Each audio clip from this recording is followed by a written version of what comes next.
السلام عليكم ورحمة الله وبركاته. أرن معجزة وإلهي سبحانه وتعالى تصي ولكن أحمد أيان ربنا إن آنو إذن لو ذاقنا أرن كاسي وحكا لماها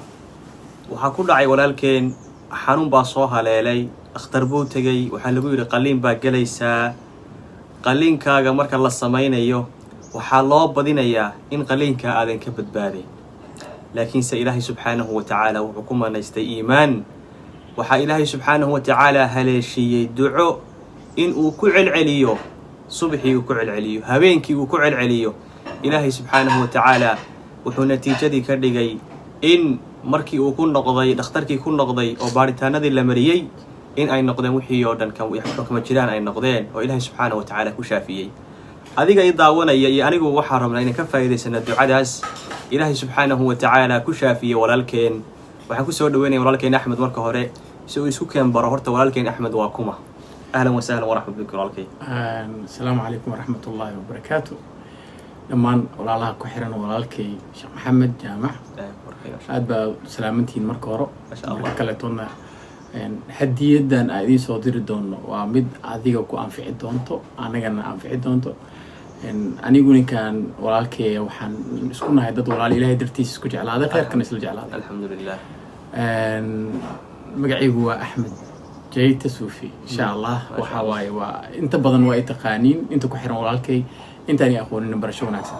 waxaan rabaa markay inaan horta qof walba waa amalkiisa iyo iimaankiisa ma sha Allah ay ku xiran tahay صح bishii hadda dhamaatay sideedaad ayaa waxaan la kulmay dhakhtar صح dhakhtarkii markaan u tagay wuxuu dhahay warniyahow xanuunka ku haayo meel hadda ka hor qaliin lagu sameeyay wuxuu dhahay xanuunka ku haayo ma garan karno laakiin haddii meeshaasi qaliinka hor lagu sameeyay dhanka wadnaha dhinaciisa xigto haddana waxaa laga yaabaa in xanuunkaasi 50-50 oo noqdo oo xanuunka mataqaanaa ii sheeg in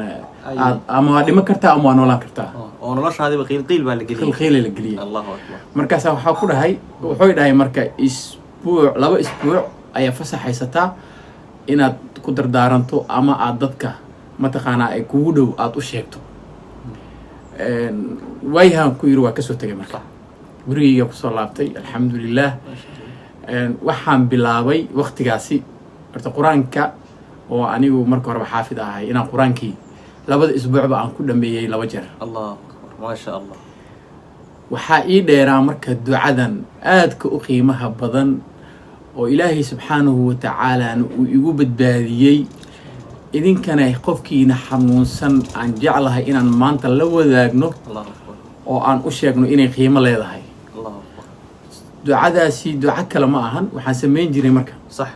salaadi subax marka in sha Allah ta'ala si fiican u dhageysana ducada si ay u xifdina in sha Allah ta'ala waa ku soo celin doonaa inta loo soo qori doonaa marka ku soo qori doonaa biidnillah ducada waxaan sameyn jiray marka xilliga salaada subax marka dugto صح oo adkaartii iyo wixii aan akhriyo kadib aan fariisan jiray ما شاء الله ducadan akhri jiray ducada ku celin ha la cadad la cadad ma xisaabin jirin waa iska wadi jiray ما شاء الله galabkii casirkii markaan dugto ilaa salaada maghribka inta u dhaxaysana waan akhrisan jiray ما شاء الله ducadaas waan ku celcelin jiray ما شاء الله habeenkii saqdi dhaxa marka inta salaatul leil u soo kaco oo quraankii aan akhrinayo xilligaas صح يا waxaan sameey jiray marka quraankii dhameeyo aydan ku duceysan jiray ما شاء الله ducada hada in sha Allah ducadu waxay tahay marka waa duca yar oo kooban oo aan badnayn Allahu akbar اللهم اشفني صح برحمتك اي بأمرك صح بقدرتك بقوتك يا رب العالمين اللهم اشفيني إله الشافي وحي شافي برحمتك نحريستا صح بأمرك أمرك يا ربي بقدرتك أود هذا إله يشافي بقوتك إله أود هذا يوسف والله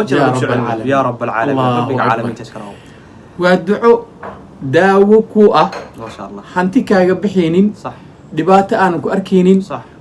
ست دقيقة نلقوا جوابي دون إن شاء الله تعالى أنا إسكدريمي دونتو هدات كنسر لحن وصنتهاي هدا محلها إن ديكر إيه سكر إيه وحول بإيه كهايان عذر والبؤ كهايو دعاء سكاكا فيلا الله أكبر دعاء وحنا قدرتا إيمان كمان دعاء قف وآخر سنة يا لكن وين وقفك مسيء هاي إن حنونك أوكينو إلهي سبحانه وتعالى إلهنا قادك أنا يمركي وقال دكتورك أها ويصير هاي معناها إيش كان حنونك 50-50 هاي horta alxamdulilah qof kale ma aaminsan yaa wax walba keena ilaahay subxaana watacaala yaa wax walba biilahay marka waxaa dhacday waa soo gabagabaynaynaa ducadii marka intaasi sitimaankaasi labadii sitimaanba aan kamilayo oo aan akrinayay dhakhtarkiyaa ku laabtay jimcihii hadda lasoo dhaafay markaan tagay iskaanaa lay diray dhiigaa lay qaaday candhuuf wax walba alxamdulilah maxaa la kulmay dhakhtarkii oo dhahay maxaa isticmaashay daawo noocaa isticmaashay wallahi kelmad kale ma uu jawaabin waxaa ku dhahay daawona ma isticmaal waddankan aan joogno daawada dhakhtar asoon ku qorin ma qaadan kartid marka wax kale maanan isticmaalin ducadaas oo keliya iyo aayaadka qur-aanka ilaahay oo qalbigeyga ku jiray iyo iimaanka oo ilaahay aaminsanaa ilaahay igu shaafiyey marka waxaan jeclahay adiga inaad ka faa'iidaysato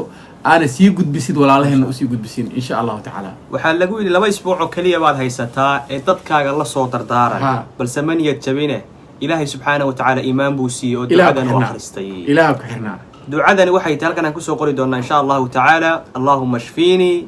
برحمتك بأمرك بقدرتك بقوتك أي إلهي سبحانه وتعالى